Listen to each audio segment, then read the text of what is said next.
I seek refuge with the Lord of Rising Day. As Kul is a part of the message which was conveyed to the Prophet, peace be upon him, by revelation for preaching his prophetic message, its first addressee is the Prophet, peace be upon him, himself.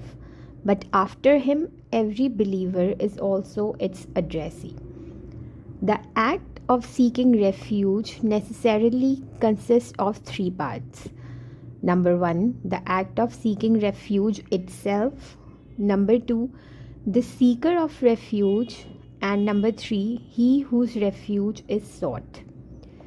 Seeking refuge implies feeling fear of something and seeking protection of another, or taking cover of it, or clinging to it, or going under its shelter for safety.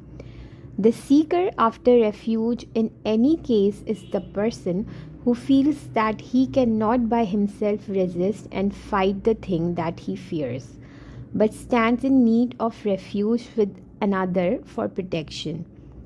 Then the one whose refuge is sought must necessarily be a person or being about whom the seeker after refuge believes that he or it alone can protect him from the calamity.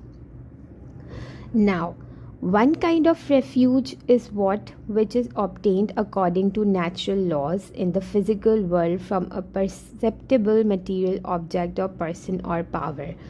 For example, taking shelter in a fort for protection against the enemy's attack, or taking cover in a trench or behind a heap of earth or wall for protection against a shower of bullets, or taking refuge with a man or government for protection from a powerful tyrant, or taking refuge in the shade of a tree or building for protection from the sun. Contrary to this, the other kind of refuge is that which is sought in a supernatural being from every kind of danger and every kind of material, moral, or spiritual harm and injury on the basis of the belief that the being is ruler over the physical world and can protect in supersensory ways the one who seeks his refuge. This second kind of refuge is the one that is implied not only in Surah Al-FALAQ and Surah An-Nas, but wherever in the Quran and the Hadith mention has been made of seeking refuge with Allah. It implies this particular kind of refuge, and it is necessary corollary of the doctrine of Tawheed that this kind of refuge should be sought from no one but Allah. The polytheists sought this kind of protection and seek even today from other beings than Allah, example the jinn or gods or goddesses. The materialists also turn for this to material means and resources, for they do not believe in any supernatural power. But the believer only turns to Allah and seeks refuge only with Him against all such calamities and misfortunes, to ward off which he feels as he has no power. For example, about the polytheists, it has been said in the Quran, and that from among men, some people used to seek refuge with some people from among the jinn. Surah Al-Jinn, Ayat 16. And explaining it in Surah Al-Jinn Ayat 6, we have cited Abdullah bin Abbas' tradition that when the polytheist Arabs had to pass a night in an uninhabited valley, they would call out saying, "We seek refuge of the Lord of this valley," that is, of the jinn who is ruler and master of this valley. Contrary to this, about Pharaoh, it has been said, when he witnessed the great signs presented by the Prophet Moses, peace be upon him, he showed arrogance on account of his might. As for the attitude and conduct of the God worshippers, the Quran says that they seek Allah's refuge for protection against the evil of everything they fear, whether it is material or moral or spiritual. Thus, about Mary, it has been said that when God's angel appeared before her suddenly in human guise, When she did not know that he was an angel, she cried out, "I seek the merciful God's refuge from you, if you are a pious man." When the Prophet Nuh, peace be upon him, made an improper petition to Allah and he was rebuked by Allah in response, he immediately submitted, "My Lord, I seek your protection lest I should ask of you anything of which I have no knowledge." When the Prophet Moses, peace be upon him, commanded the children of Israel to sacrifice a cow, and they said that perhaps he was having a jest with them, he replied, "I crave Allah's protection from behaving like ignorant people." The same is the case with all the acts of seeking refuge which have been reported in respect of the Prophet, peace be upon him, in the books of Hadith. For instance, consider the following prayers that the Prophet, peace be upon him, made. Aisha has reported that the Prophet, peace be upon him, used to pray, saying, "O God, I seek your refuge from the evil of the works which I did, and from the evil of the works which I did not do."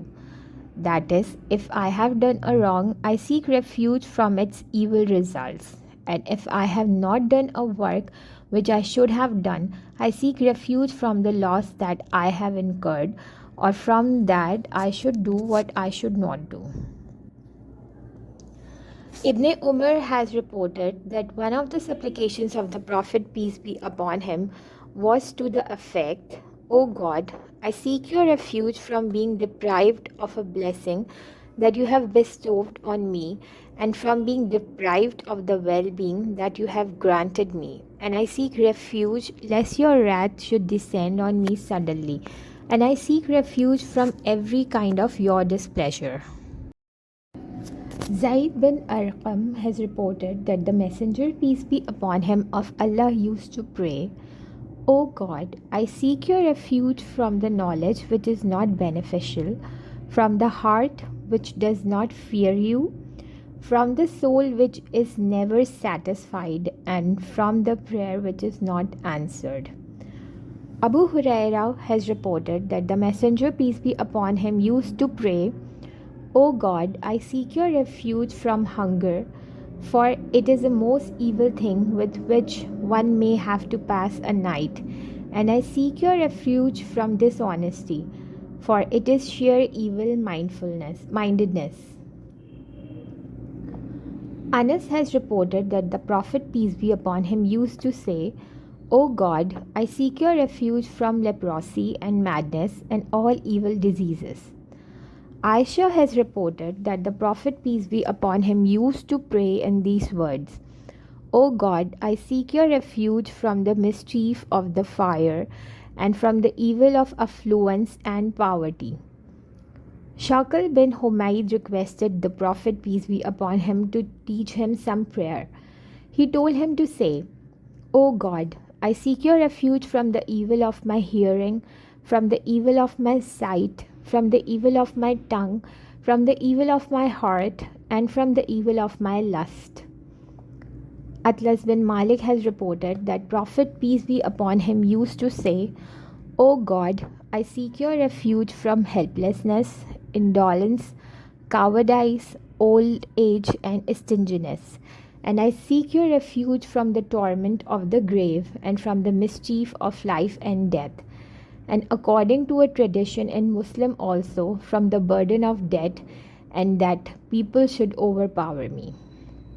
Khawla bint Hukaim Sulaimiyah says that she heard the Prophet, peace be upon him, as saying that the one who halts at a new stage during the journey and says, "I seek refuge in the blameless words of Allah from the evil of the creatures," will not be caused any harm until he departs from that stage.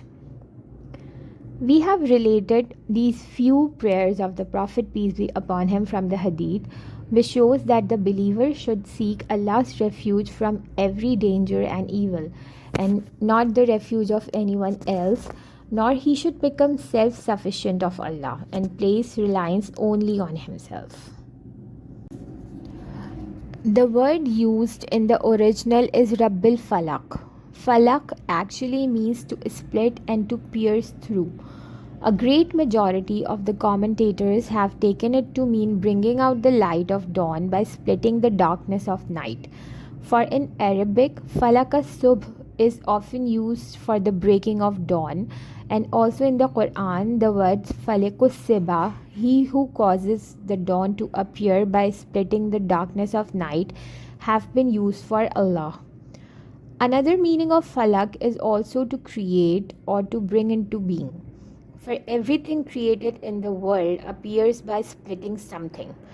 All vegetation sprouts by splitting open the seed and the soil.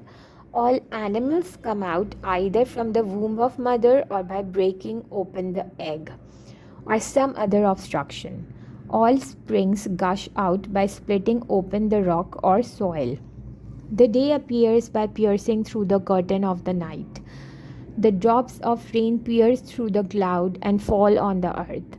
In short, everything in the world comes into being as a result of breaking and splitting another thing. So much so that the earth and the heavens also in the beginning were one mass. Then they were broken and parted. Thus, according to this meaning, the word falaq is common to all creations. Now, if the first meaning is adopted, the verse would mean, I seek refuge with the Lord of rising dawn. And according to the second meaning, it would mean, I seek refuge with the Lord of all creation. Here, the attribute of Rabb has been used for Allah instead of his proper name.